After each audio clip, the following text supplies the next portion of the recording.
The night always feels darker when secrets begin to whisper through the cracks of a marriage. And for Prince Harry and Meghan Markle, that darkness seemed to grow heavier with every headline, every rumor, every unanswered question that followed them across oceans. For years, Harry had stood firmly by Meghan's side, defending her against the press, the royal family, and the harsh glare of public scrutiny. But what happens when the greatest threat to a marriage does not come from outside forces, but from within its own walls? What happens when the whispers are no longer about the monarchy or the tabloids, but about another man, someone Harry once considered an ally? This is where the story begins, with Harry's voice shaking in anger as he confronts Meghan with the words, "What did you do with Tyler Perry?" The relationship between Meghan and Tyler Perry has always raised eyebrows. When Harry and Meghan stepped away from royal duties, the world watched as they retreated into a storm of uncertainty. At that time, Tyler Perry opened his home to them, offering sanctuary in his sprawling Beverly Hills estate. To the outside world, it seemed like the act of a generous friend, a Hollywood mogul lending a helping hand to a couple in distress. But to Harry, what once looked like friendship began to take on a more sinister shade. The late-night calls, the moments of laughter that carried behind closed doors, the way Meghan's face seemed to light up differently whenever Perry's name appeared on her phone. These small details began to chip away at Harry's sense of security. A man who once fought entire institutions to protect his wife now found himself battling doubts that ate away at the very foundation of their relationship. Before we continue, please hit the like button, subscribe to the channel, and turn on the notification bell for updates. The beginning of this story is not merely about scandal. It's about loyalty, the promises made when two people choose to stand together, and the devastating cracks that appear when those promises seem to falter. Harry was no stranger to betrayal. His childhood was defined by it. The royal family had always been a place where truth and image clashed, where whispers carried more weight than confessions. Yet, he had believed that in Meghan, he had found a partner who would never play those games. Meghan was supposed to be the one person he could trust without hesitation. And yet here he was, staring at her with the kind of fury that only comes from love turning into suspicion. The middle of this introduction dives into the world where Harry and Meghan's marriage exists, a world where perception is everything. Meghan's connection with Perry had always been painted as innocent, a friendship forged in adversity. He was the man who provided them a roof when they were vulnerable, the man who offered them the kind of Hollywood safety net they desperately needed after walking away from Buckingham Palace. But friendship in Hollywood is rarely without layers, and Harry began to notice the subtle shifts. Perry was more than a benefactor. He was woven into Meghan's private world in ways Harry couldn't ignore. Every story Harry read in the papers about Meghan and Perry's bond pushed his anger closer to the surface. Was he merely jealous, or was there truly something Meghan was hiding? That question became the fuel of their conflict, and it burned with every confrontation. What makes this story gripping is not just the potential affair. It is the emotional warfare raging within Harry himself. He is a man who has been molded by loss, by betrayal, by the cruelty of the media, and now he is forced to ask himself the one question he never wanted to face. Has the woman he gave up everything for betrayed him too? That moment of confrontation, the violent anger in his voice when he demands, "What did you do with Tyler Perry?" was not just about Perry. It was about the years of sacrifice, the abandonment of royal titles, the battles fought in her defense, all hanging in the balance. If Meghan's loyalty was now in question, then everything Harry had risked suddenly felt like it was slipping away. The ending of this introduction teases the storm to come. This is not a story that can be dismissed with simple denials or public relations campaigns. This is a story that digs into the fragile nature of trust, the dangerous intimacy of friendships that cross boundaries, and the way one confrontation can unravel a marriage that once looked unbreakable. By the time the truth begins to surface, whether it lies in undeniable betrayal or a tragic misunderstanding, the damage may already be irreversible. And that is why this story matters, why the world is watching so closely. Because it isn't just about Meghan Markle, Tyler Perry, or Prince Harry. It is about the universal question that haunts every relationship. How far can trust bend before it finally breaks? This is only the beginning of the journey. the spark that ignites the fire. What follows are the layers, the details, and the shocking revelations that will take us deeper into Harry's pain, Meghan's defense, and Perry's silence. Each piece of the puzzle will force us to question what we know about love, loyalty, and betrayal in the world's most famous marriage. The confrontation between Harry and Meghan did not erupt overnight. Like all devastating storms, it began as a quiet drizzle of doubt, small things that most couples might ignore, but that slowly grew into thunderclouds hovering over their lives. For Harry, the first flicker of suspicion came not from something Meghan said, but from what she didn't say.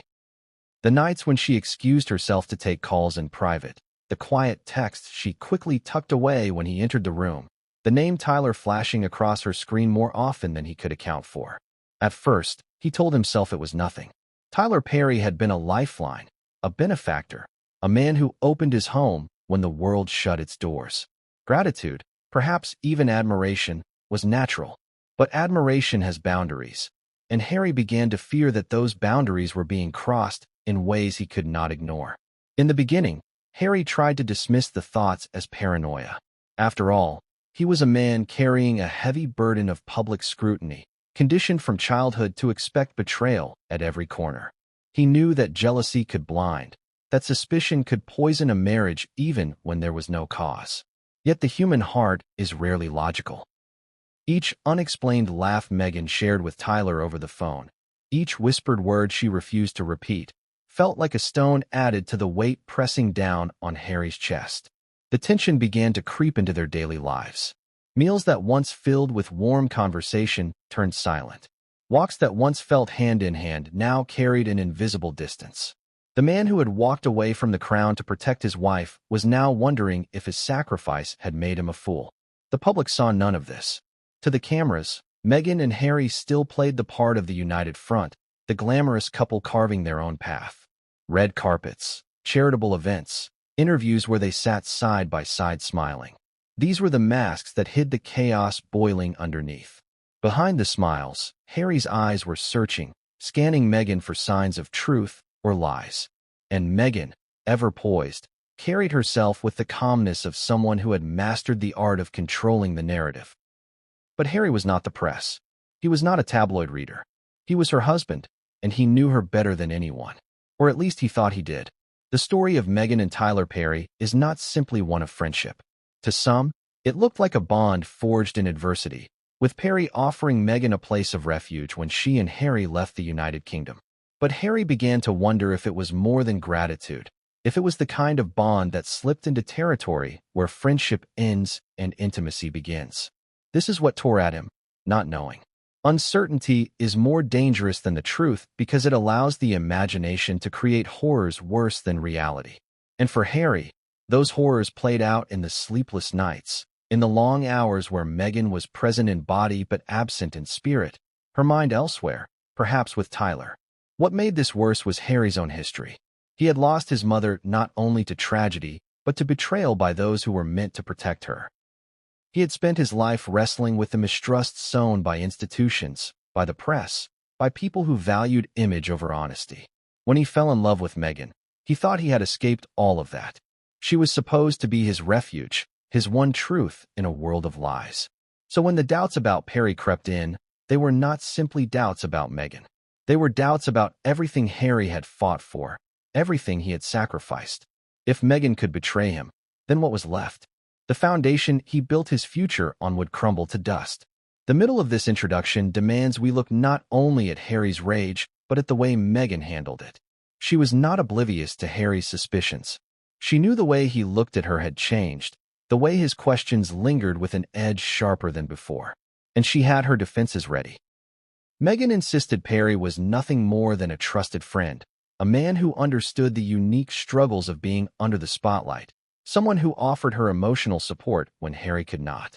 To some degree, this explanation made sense. Perry was, after all, a figure of immense influence, a man who had carved his way through Hollywood against the odds, much like Meghan felt she had done against the British monarchy. But Harry's heart refused to settle. His anger grew not just from suspicion, but from the sense that Meghan was no longer fully his, that there were pieces of her she gave away freely to another man while he stood in the shadows.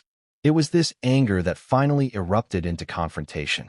The walls of their California home, usually a place of refuge, became the stage of an argument that exposed years of hidden wounds.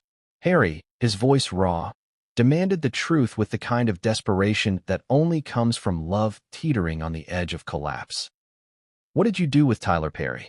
The question was more than words. It was a plea, a cry from a man terrified of what the answer might be. Meghan's response, calm and calculated, only fueled his rage further. Denials can be as damaging as confessions when they are delivered without the vulnerability that proves sincerity.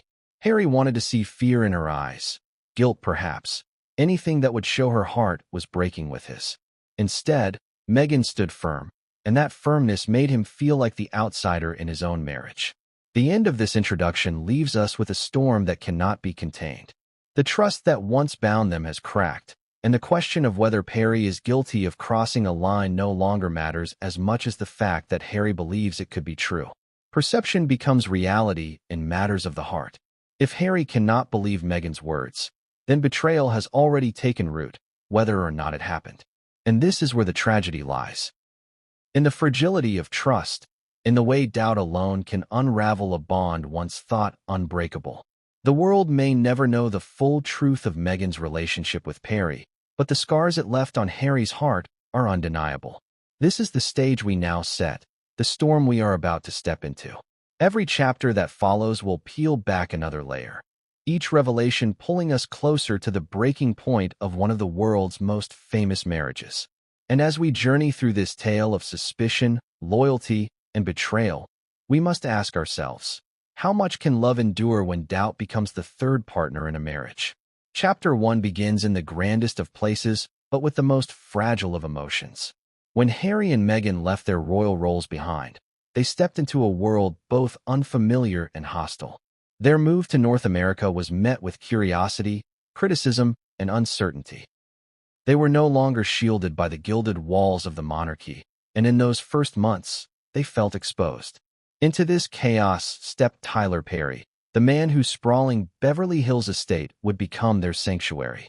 The public knew Perry as the Hollywood mogul, the creator of beloved films and television series, but for Harry and Meghan, he became something more personal, a protector in a time when they felt they had none. His offer of his home was not merely a gesture of kindness. It was a turning point in their journey.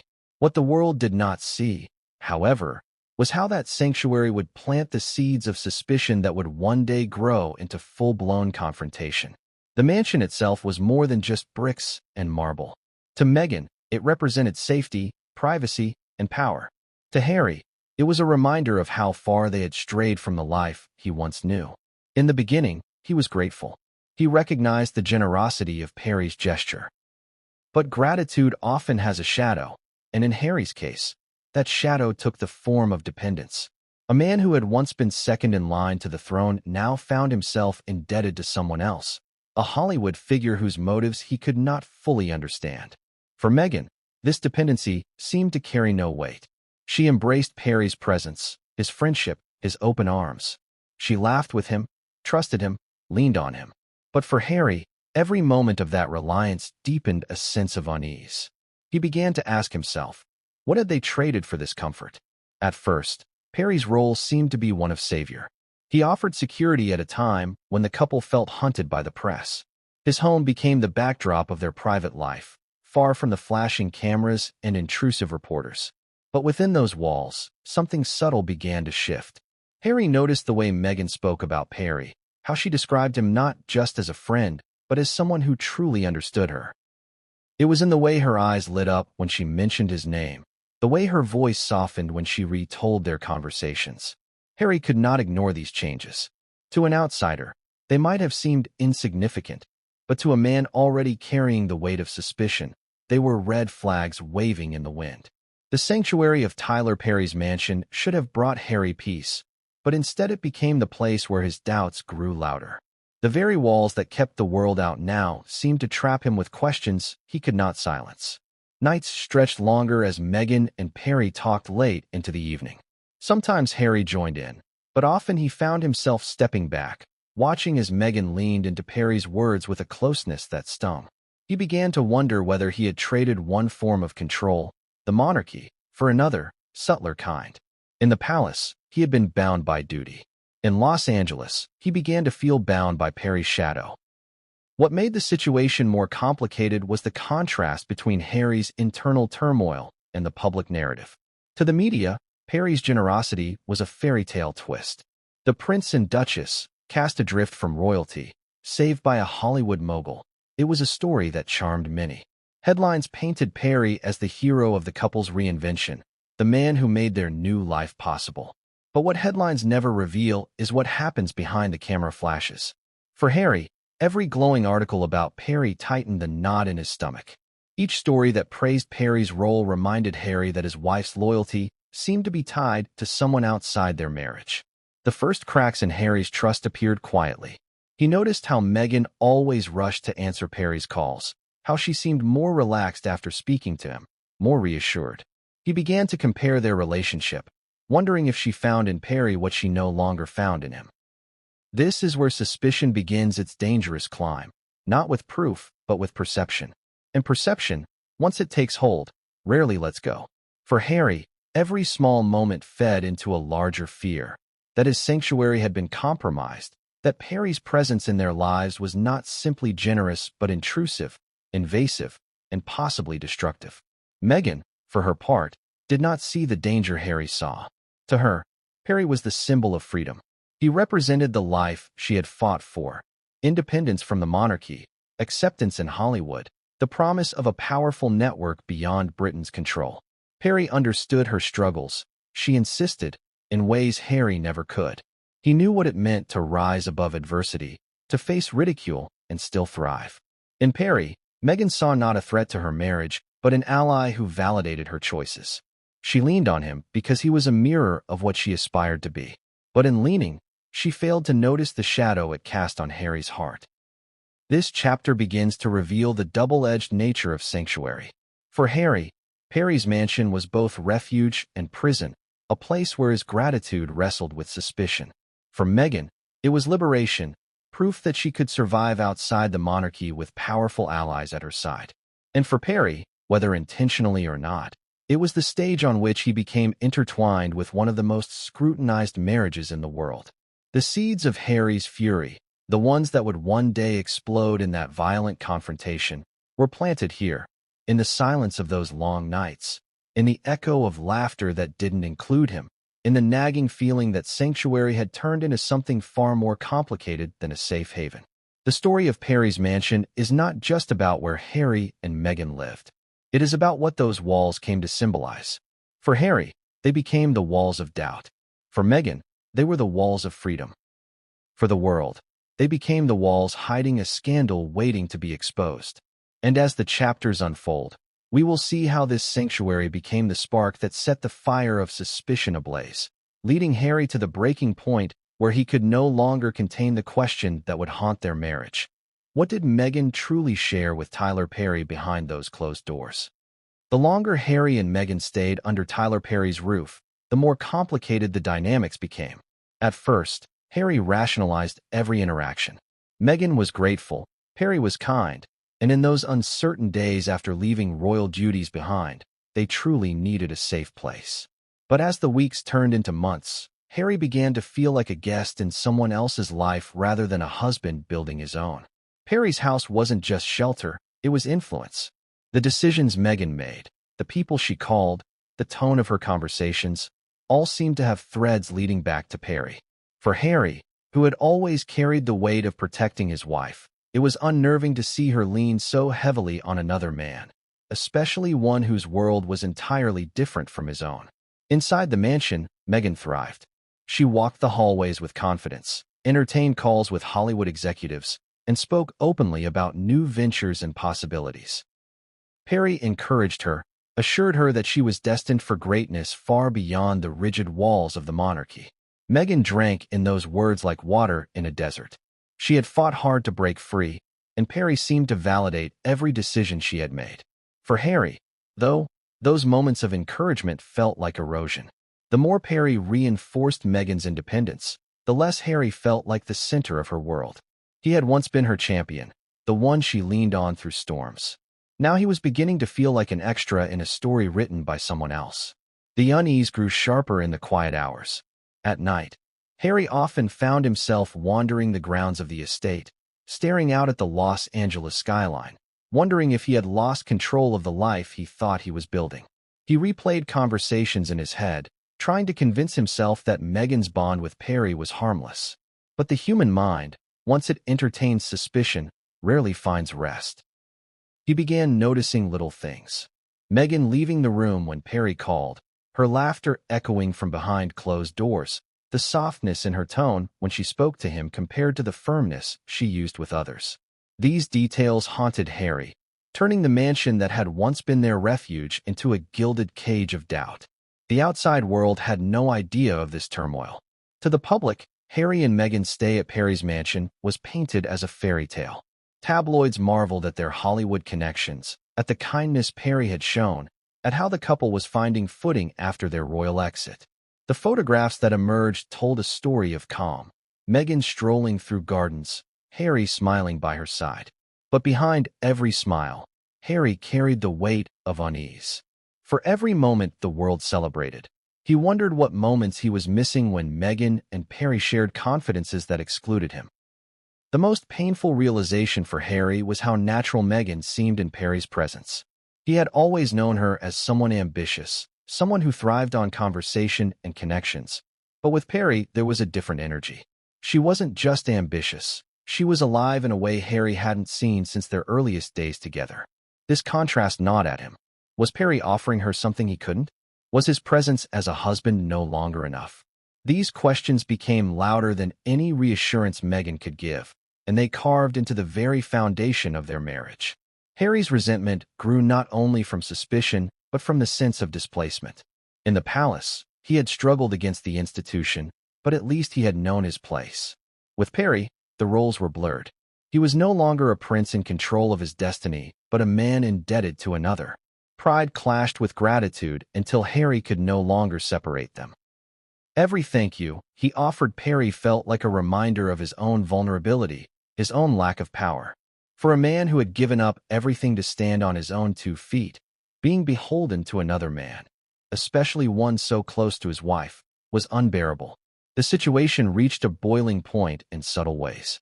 One evening, Harry walked into the living room to find Meghan laughing on a video call with Perry. Her face lit up in a way that made his chest tighten.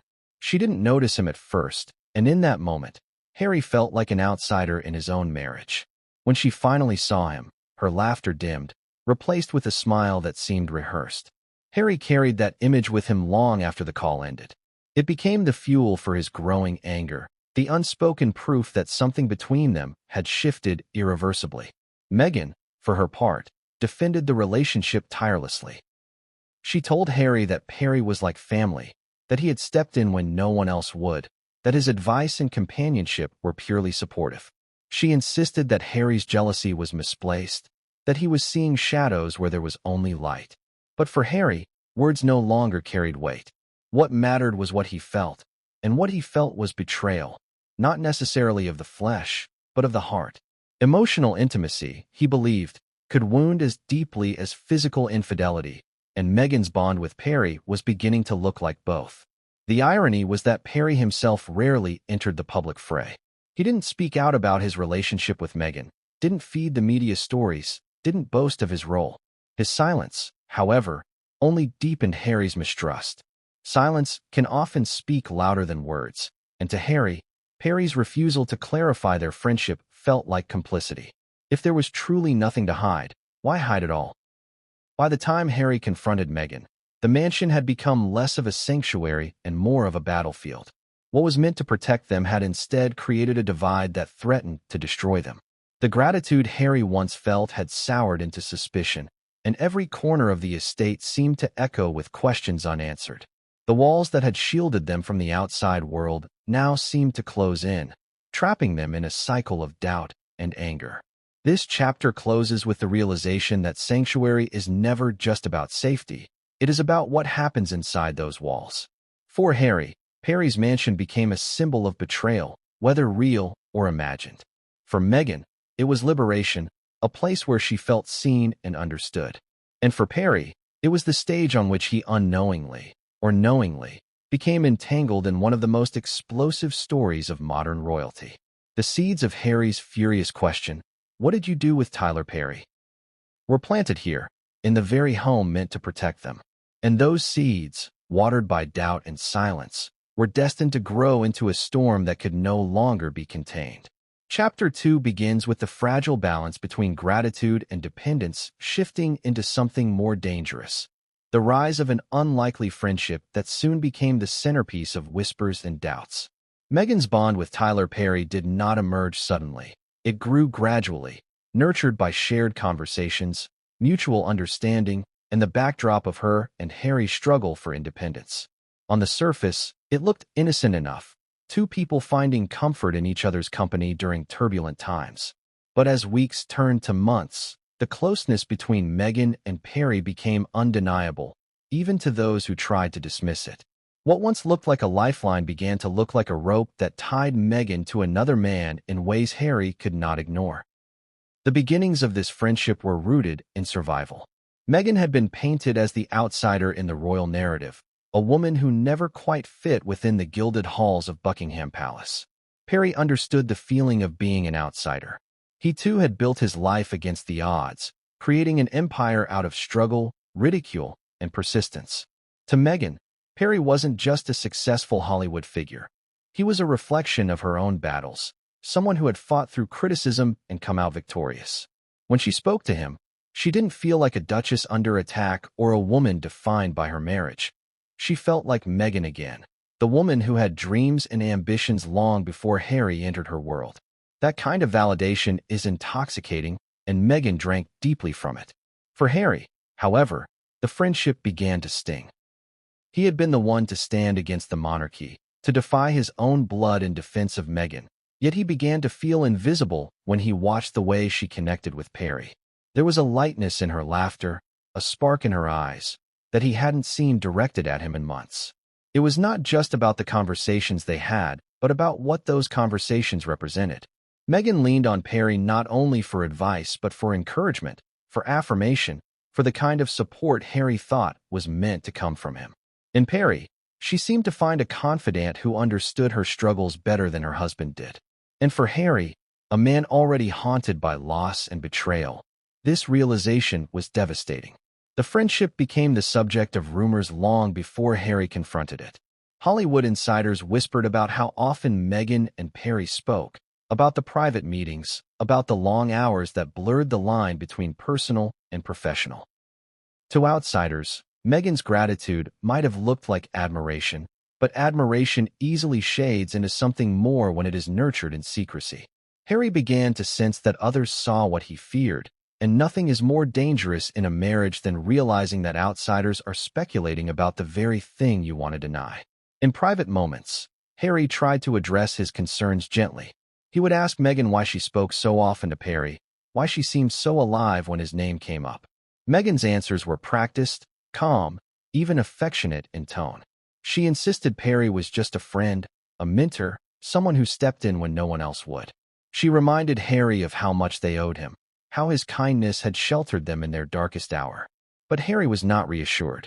For him, the issue was no longer whether Perry had helped them, but how Meghan's dependence on him had become emotional. It wasn't just about gratitude anymore. It was about loyalty, intimacy, and trust. As their bond grew, Harry noticed changes in Meghan herself. She began to speak more confidently about Hollywood opportunities, about building a brand that extended far beyond royal titles. Perry encouraged this vision, fueling her determination to create a life independent of the monarchy. Harry supported her ambition in public, but in private, he wondered if this ambition was pulling her further from him. He had left his family, his duties, his entire identity behind to stand with Meghan, but now he questioned whether he had become a stepping stone rather than a partner. Was Meghan building a future with him, or around him? The rise of Meghan and Perry's friendship also marked a shift in how Harry viewed his place in her life. He was no longer her sole confidant, the one she turned to in moments of vulnerability. She now had someone else who shared her struggles, who understood her drive, who gave her the validation Harry sometimes struggled to provide. The distance this created was subtle but undeniable. Even when they were together, Harry often felt like Meghan's thoughts were elsewhere, that her mind wandered back to conversations with Perry. Each time her phone buzzed with his name, Harry's chest tightened. Each time she smiled at a text, he wondered what was said that she could not share with him. What made it worse was Perry's silence in public. He did not boast about their friendship, did not give interviews, did not clarify his role. To the world, his absence from the narrative looked dignified, but to Harry, it looked like secrecy. Silence became the loudest voice in the room, and Harry could not quiet it. If there was truly nothing to hide, why was so much hidden? The rise of this unlikely friendship forced Harry into a corner he had hoped never to face. He could no longer tell where loyalty ended and betrayal began. Emotional intimacy, after all, does not need physical proof to wound. Watching Meghan lean into Perry's world while pulling away from his tore at Harry's core. He had built a marriage on the promise of unity, but unity cannot exist when one partner begins to seek solace elsewhere. This chapter closes with the image of Meghan and Perry's bond standing taller than ever, a towering presence that overshadowed Harry's attempts to keep their marriage intact. The friendship had become a fixture, a part of Meghan's daily life, and Harry's suspicions were no longer whispers in his mind. They were truths he could no longer ignore. And in this realization lay the foundation of the furious confrontation to come, where gratitude, admiration, and intimacy would blur into a single explosive question. Had Meghan crossed a line that Harry could never forgive? The bond between Meghan and Tyler Perry became more intricate with each passing day, and Harry could not escape the gnawing sense that it was no longer simply a friendship. What troubled him most was how natural it all appeared, as if the two of them had known each other for years instead of forming a connection during one of the most turbulent moments of his marriage. This was not the kind of relationship born out of necessity. It was one that grew stronger in private exchanges, shared confidences, and a mutual sense of understanding that left Harry feeling like the outsider in his own life. Meghan admired Perry deeply. She saw in him the strength of someone who had not been born into privilege, but who had built his empire through resilience and determination. That was a narrative she could relate to, and perhaps it was one she clung to more than Harry realized. With Perry, Meghan could talk freely about ambition, vision, and her role in reshaping narratives. He was a man who encouraged her to dream without limits, and those conversations often left her inspired, energized, and more confident in her independence. Harry, on the other hand, began to feel that her renewed sense of empowerment came not from their bond as husband and wife, but from the words of another man. Late nights became a recurring theme. Meghan would disappear into quiet corners of the house with her phone pressed against her ear, her voice soft, her laughter ringing out like music. Harry would pass by, catching fragments of sentences, never enough to fully piece together the conversation, but always enough to feel excluded. The sound of Meghan laughing with Perry carried an intimacy that cut him deeply, not because of what was said, but because of what it represented. Those laughs were moments he was not part of, pieces of her joy given away to someone else. The whispers outside their home began to mirror Harry's worst fears. Hollywood insiders noted how frequently Meghan mentioned Perry, how protective she was of his role in her life. In social circles, speculation grew louder. Was Perry merely a friend and mentor, or was there something more to this connection? For Harry, hearing these murmurs from others was a humiliation he could not shake. It is one thing to struggle with private doubts, but it is another to feel the world is beginning to echo them. Every rumor became a dagger, every question posed by the press a reminder that his suspicions might not be so far-fetched. The tension between Harry and Meghan reached subtle boiling points long before their explosive arguments. He would confront her gently, asking why Perry seemed to occupy so much of her attention. Meghan would answer calmly, explaining that Perry had been a lifeline, that his support had been invaluable, that her bond with him was about friendship and nothing more. Yet Harry could not accept these reassurances. What she called friendship looked to him like emotional intimacy. What she framed as mentorship seemed to him like an emotional replacement for the closeness he once shared with her. The very composure with which she defended Perry only made Harry more suspicious, as if her calmness was not innocence but control. Meghan, of course, had her perspective. To her, Harry's suspicions were unfair, even insulting. She saw Perry as family, as someone who had given them a chance to rebuild when the world had turned against them. She believed Harry should be grateful, not jealous. Yet Meghan's failure to acknowledge the emotional weight of her bond with Perry only widened the chasm between them. Harry needed reassurance, vulnerability, proof that her loyalty lay wholly with him. Instead, he saw her deflect, rationalize, and stand firm. Each time she dismissed his fears, she did not calm them, she fueled them. For Harry, this was not just about Perry. It was about the sacrifices he had made for Meghan, sacrifices that seemed to be forgotten in her pursuit of independence. He had given up his family, his royal duties, his lifelong role, all in the name of protecting her. He had endured ridicule, criticism, and the loss of his homeland. And now, as he watched her lean on Perry, he felt as though those sacrifices had been in vain. What good was giving up everything if he could not even hold on to her undivided trust? The cracks in their marriage became visible even in their public appearances. While they still held hands, still smiled for the cameras, there was a stiffness to their connection that was difficult to ignore. Meghan seemed radiant, glowing with ambition and plans for the future. Harry, on the other hand, often looked tense, distracted, weighed down by thoughts he could not voice in front of the flashing lights. Observers noticed the difference, but they framed it as stress, as the burden of transition. Only Harry and Meghan knew that the real burden was Perry's shadow looming between them. It is important to understand that Harry's anger was not born from nothing. It was the culmination of months of watching his wife drift emotionally toward another man, a feeling displaced in the very marriage he had fought to preserve. For him, Perry was not just a friend of Meghan's.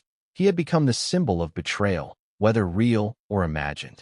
Every interaction between them was magnified in Harry's mind. Every laugh a reminder of what he feared losing. Every silence a confirmation of what he could not prove. As Chapter 2 draws to its close, the friendship between Meghan and Perry has become more than a background detail.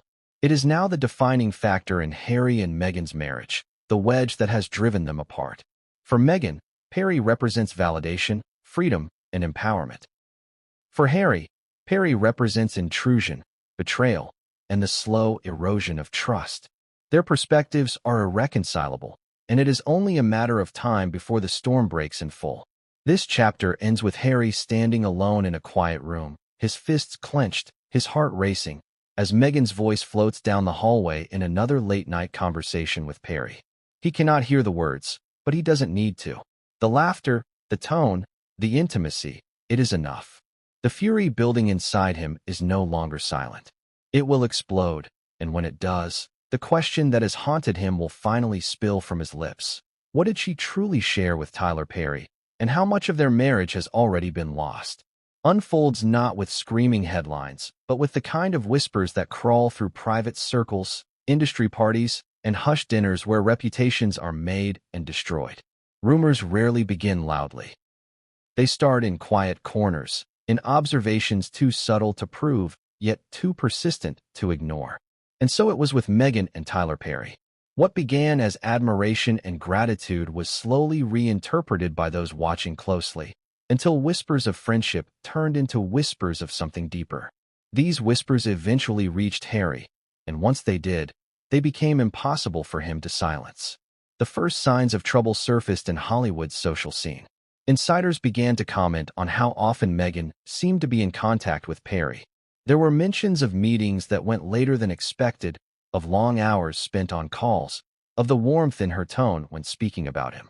To many, it looked like two ambitious minds planning futures and projects. But to others, the frequency of their interactions hinted at something more personal. Hollywood thrives on speculation, and speculation quickly becomes currency. Soon, Meghan and Perry's closeness became a topic of casual conversation in circles Harry never fully trusted. The whispers reached the tabloids next. At first, they framed Perry as Meghan's guardian angel, the man who provided her a mansion when she and Harry had nowhere to go. But beneath the flattering headlines lay questions that couldn't be dismissed. Was Perry simply a benefactor, or was he more deeply entwined in Meghan's life than anyone realized? Journalists noted how fiercely Meghan defended him, how quickly she dismissed any concerns raised about their bond. To those hungry for scandal, these defenses only fueled the story further. And Harry, who had spent his life watching the press twist narratives, found himself caught between public noise and private fear. The weight of whispers grows heavier when they align with private suspicions. For Harry, each headline, each rumor whispered at a distance, echoed the doubts already gnawing at his heart. He began to question not only Meghan's closeness with Perry, but also his own judgment. Had he been blind to what others had seen all along? Had his love made him foolish? The cruel truth about whispers is that even without evidence, they leave a stain, and Harry found that stain spreading across every aspect of his marriage. Meghan, of course, pushed back. She reminded Harry of the sacrifices Perry had made for them, of the loyalty he had shown when others abandoned them. She argued that the rumors were nothing more than envy, attempts to tarnish what was simply friendship. To her, the whispers were irrelevant, the product of a world that thrived on tearing people down. But Harry could not dismiss them so easily. He had seen too much in his life to ignore the power of whispers. He knew that where there was smoke, there was often fire. And in this case, he feared the fire was consuming the very trust he had built with Meghan. The pain for Harry was not just in the whispers themselves, but in the way Meghan seemed to handle them. She brushed them aside with calmness, sometimes even with a touch of disdain, as if they did not matter. But to Harry, they mattered immensely, because they reflected back to him the fears he could not shake. He wanted Meghan to fight harder, to reassure him with vulnerability, to prove through her actions that there was nothing to hide. Instead, her dismissiveness felt like avoidance, a refusal to acknowledge the seriousness of what was at stake. The more she dismissed, the louder the whispers became in Harry's mind. What made the situation worse was Perry's silence. In an era where public figures rushed to defend their names, Perry said nothing. He did not grant interviews. He did not release statements. He did not attempt to silence the speculation. To some, his silence looked dignified, a refusal to engage with tabloid nonsense. But to Harry, that silence was damning. If there was truly nothing between them, why not clear the air? Why not put an end to the whispers before they destroyed everything? Perry's refusal to speak became its own form of speech, and Harry could not ignore it. Whispers soon gave way to tension in Harry and Meghan's daily life. He found himself questioning her more often, watching her expressions closely when Perry's name was mentioned, listening for tones in her voice that might betray something. These small acts of suspicion eroded their intimacy. Meghan, feeling accused, became more defensive. Harry, feeling unheard, grew angrier. The home that should have been a place of healing after leaving the monarchy became a place of constant doubt. Every phone call, every text, every unexplained laugh became evidence in Harry's mind, even when there was no evidence at all. And yet, the whispers did not remain confined to Hollywood or the tabloids. They seeped across the ocean, reaching the United Kingdom, where the royal family and British press watched with eager eyes. For those who had always doubted Meghan, the rumors confirmed their suspicions. For Harry's critics, it was proof that he had been led astray. The whispers were no longer just about Meghan and Perry. They became a weapon used to question Harry's judgment, his loyalty, his entire decision to leave the royal fold. In that sense, the whispers wounded him twice, once as a husband and once as a prince. As Chapter 3 moves toward its close, we see Harry caught in an impossible battle. He cannot prove the whispers true, but he cannot ignore them either. They live in the quiet spaces between him and Meghan, in the silences that grow longer, in the arguments that erupt faster. The tragedy is not just in what may or may not have happened between Meghan and Perry, but in the way the suspicion itself is enough to destroy trust. Whispers do not need to be facts to break a marriage. They only need to be believed. The chapter ends with Harry lying awake at night, staring at the ceiling, Meghan asleep beside him. Her phone rests on the nightstand, its screen lighting up with a notification. He doesn't look, doesn't touch it, but the glow alone is enough to send his mind spiraling. The whispers echo in his head louder than ever, and he realizes that even if Meghan is innocent, suspicion has already moved into their home, uninvited, and refuses to leave. With Harry's slow but undeniable shift from unease to suspicion, a transition that marked the end of quiet doubts and the beginning of open conflict. Suspicion rarely erupts in one moment. It grows, fed by countless small observations that on their own may mean little, but together form a picture that cannot be ignored. For Harry, the seeds had been planted long before, but by now, they had taken root so deeply that every look, every word, every silence between Meghan and Perry became a clue in a puzzle he desperately wanted to solve. The first spark of suspicion came when Harry began to notice Meghan's behavior around her phone. It was not unusual for her to take calls privately. She had done so even back in the United Kingdom, but the frequency of those private moments increased after Perry entered their lives more fully. She would step into another room, close the door, and emerge minutes later with a smile that felt too guarded, too polished. To Harry, who had learned to read people under the scrutiny of cameras and courtiers, these were not small details. They were signals, and he could not turn a blind eye to them. One evening, Harry caught a glimpse of Meghan's phone lighting up with Perry's name. She quickly turned it over, offering no explanation beyond a casual remark that he was just checking in. But the speed with which she concealed the screen gnawed Harry. Trust is fragile, and in that moment, his trust cracked. It was not the call itself, but the secrecy surrounding it that pierced him. Why hide something that was harmless? Why act as though there was something to protect if there was nothing to fear? From that moment, Harry began to observe more carefully. He noticed how Meghan's face lit up when she spoke about Perry, how her tone shifted from the clipped efficiency she often used with colleagues to a warmth that felt intimate. He began to measure the time she spent on calls, to track the subtle changes in her mood after conversations with him. When she laughed in Perry's presence, or even while reading a message from him, it was a laughter Harry hadn't heard directed at himself in months. The human heart notices these things, even when it doesn't want to, and Harry's heart was now tuned to every sign of distance. The suspicion began to seep into their interactions in ways Meghan could not ignore. Harry's questions grew sharper, his tone more demanding. At first, he asked in passing, framing his curiosity as casual. But over time, his words carried more weight, laced with accusation. Meghan, taken aback, grew defensive. She insisted there was nothing to hide, that Perry was a friend and nothing more, that Harry's jealousy was misplaced. But her defenses, rather than soothing him, inflamed him further. For Harry, dismissiveness was not comfort, it was confirmation. If she brushed off his concerns so easily, then surely she was hiding something. Suspicion is a poison that spreads quickly. Once Harry allowed it to take hold, it colored everything. A text notification became evidence. A late-night call became a secret rendezvous. A passing mention of Perry in casual conversation became proof of obsession. Even the silence between Harry and Meghan was filled with imagined conversations she might be having with Perry instead. This is the cruelty of suspicion. It does not need truth to survive. It thrives on imagination, and Harry's imagination was relentless. The turning point came during a dinner one evening. Meghan and Harry sat across from each other, the conversation drifting from light topics to heavier matters. Harry asked directly why Perry seemed to occupy so much of Meghan's attention. Meghan's response was calm, measured, as if she had rehearsed it.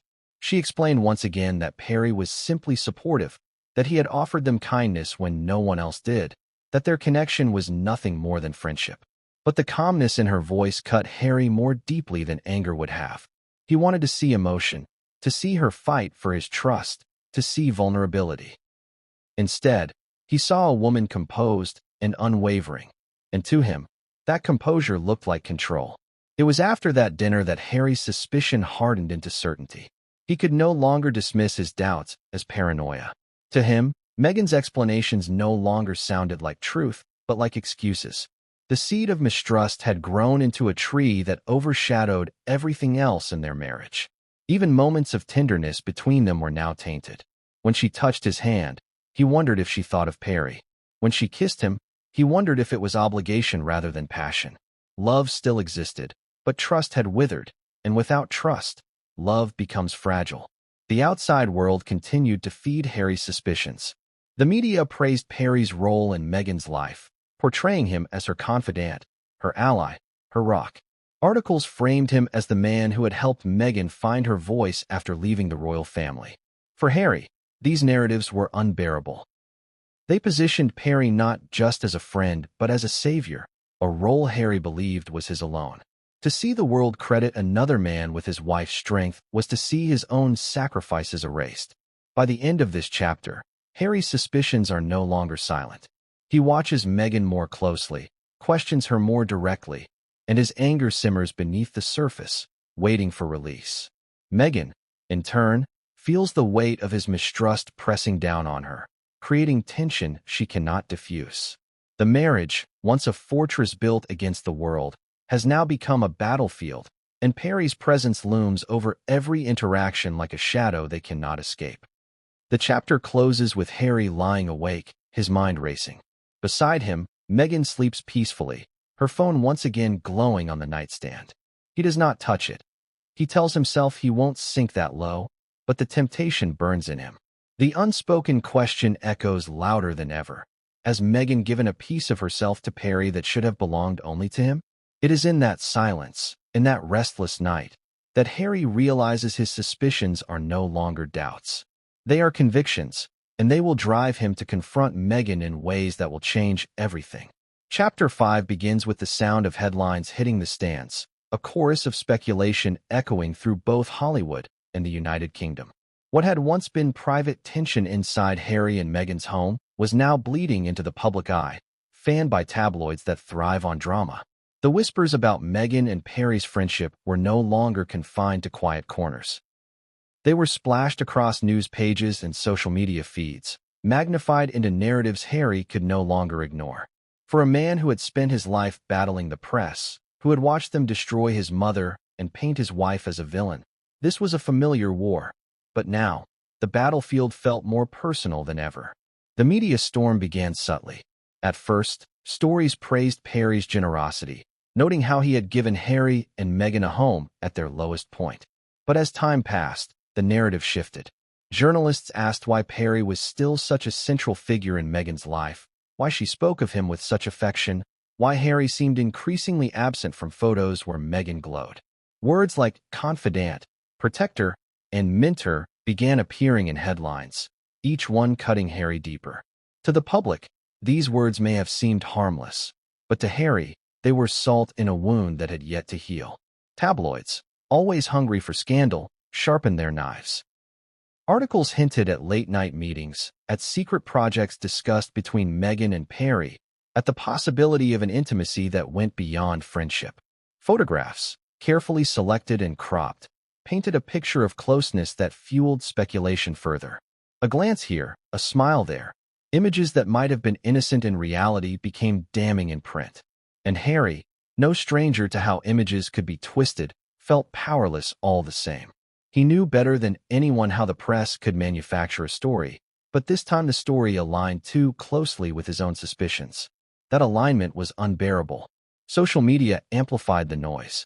Hashtags linking Meghan to Perry began trending, comments speculated about their relationship, and memes mocked Harry as the clueless husband. For a man who had fought desperately to protect his family's dignity, the humiliation was crushing. He saw himself cast as a fool in the public arena, a man betrayed not only by his wife, but by the very narrative he had tried so hard to control. Every tweet, every comment, every shared article chipped away at his pride, his identity, and his faith in Meghan.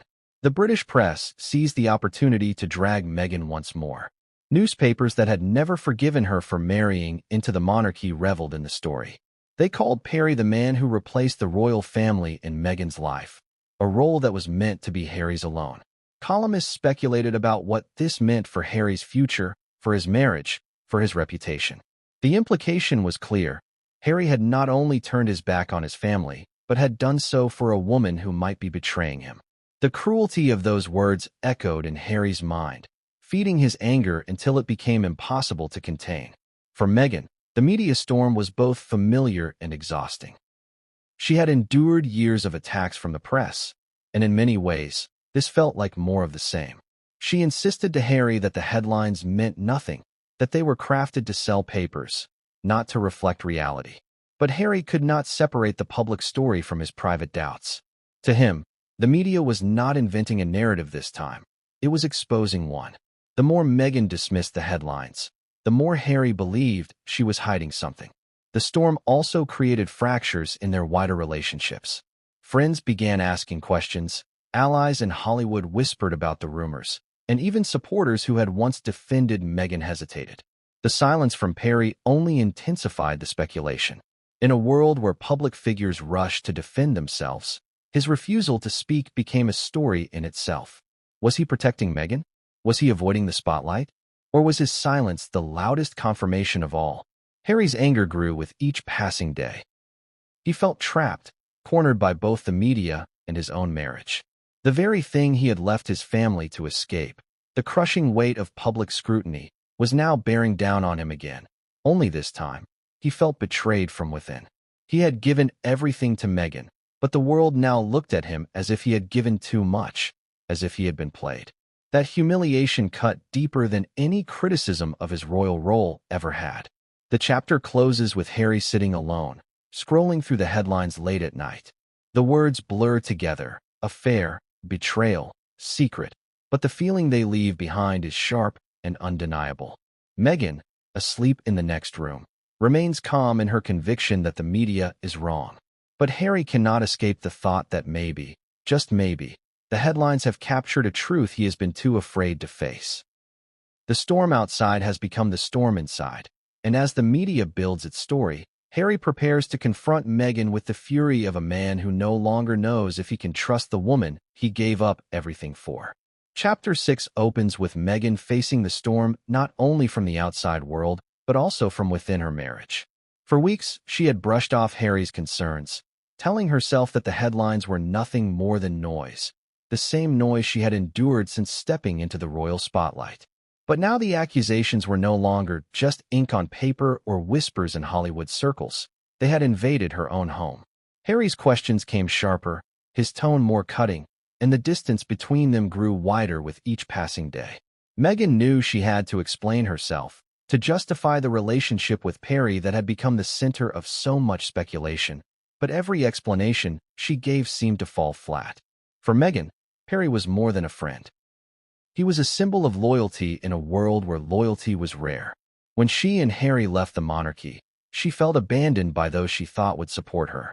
Perry had stepped in without hesitation, offering them not only a home but a sense of belonging. To Meghan, this gesture had cemented him as family. He was someone she trusted completely, someone who validated her choices when others doubted them. She leaned on him not because she wanted to replace Harry, but because she needed someone who understood her struggles without judgment. That was the truth she tried to make Harry see, but Harry's heart was too clouded by suspicion to accept it. In her justifications, Meghan emphasized gratitude. She reminded Harry that Perry had risked his own privacy and reputation by taking them in. She argued that without Perry's support, their transition to independence would have been even more brutal.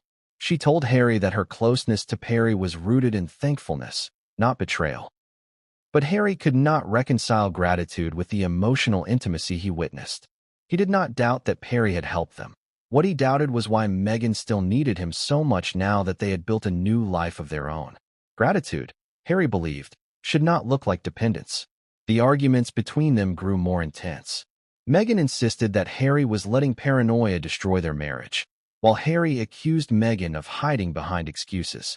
The tension became unbearable, filling their home with silence punctuated only by sharp words that left scars deeper than either would admit. Meghan believed she was being unfairly accused, punished for a friendship she saw as innocent. Harry believed he was being deceived, forced to watch his wife give her heart to another man while he stood helpless. What made Meghan's justifications even more difficult for Harry to accept was the way she framed Perry's role in her life. She spoke of him as a mentor, someone who guided her, someone she could confide in without fear of judgment. She often compared his advice to the cold dismissiveness she felt from the royal family, implying that Perry gave her what Harry's family never could. Though Meghan never intended it as a slight against Harry, he could not help but hear it as one. To him, Perry was not just a mentor. He was competition, a man who had stepped into a role that Harry believed should belong to him alone. The outside world continued to weigh heavily on the situation. Every time Meghan tried to downplay the rumors, another headline would appear, reigniting Harry's fury. Meghan argued that giving attention to the press only fed their lies, that the best way to fight back was to live their lives without reacting. But Harry could not detach so easily. He had lived his entire life under the weight of the media, and he knew how devastating their stories could be. To him, ignoring the headlines was not strength, it was surrender. Meghan's refusal to engage with the rumors, her calmness in the face of scandal, only deepened Harry's belief that she was hiding something. In moments of desperation, Meghan tried a softer approach. She reminded Harry of their love, of the battles they had fought together, of the sacrifices he had made and the gratitude she felt for them. She pleaded with him to trust her, to believe that Perry was nothing more than a friend. But trust, once broken, cannot be restored with words alone. Harry wanted proof, not reassurances. He wanted transparency, not calm deflections. And Meghan, caught between defending her innocence and protecting her friendship, struggled to give him what he needed. What neither of them acknowledged was the possibility that both of their truths existed at once. Meghan may have truly seen Perry as a confidant, with no intention of betrayal. Harry may have truly seen her closeness as emotional infidelity, a fracture of loyalty, even if not of flesh. Both perspectives carried weight, but in the heated arguments that filled their home, there was no room for nuance. There was only accusation and defense, suspicion and justification, love and anger clashing like storm waves against rocks. By the end of this chapter, Meghan's justifications have failed to ease Harry's suspicions. Instead, they have widened the chasm between them. Meghan feels cornered, as though her loyalty is being unfairly questioned. Harry feels betrayed, as though his trust has been taken for granted. The marriage, once built on unity against the world, is now divided from within. And looming over it all is Perry, silent and absent, yet present in every word they speak, every fight they endure, every tear they shed. The chapter closes with Meghan standing alone in front of a mirror, staring at her own reflection. She whispers to herself that Perry is just a friend, that Harry is imagining shadows. But even as she says the words, she cannot ignore the truth staring back at her, that Harry's trust is slipping through her fingers, and no justification may ever be enough to bring it back.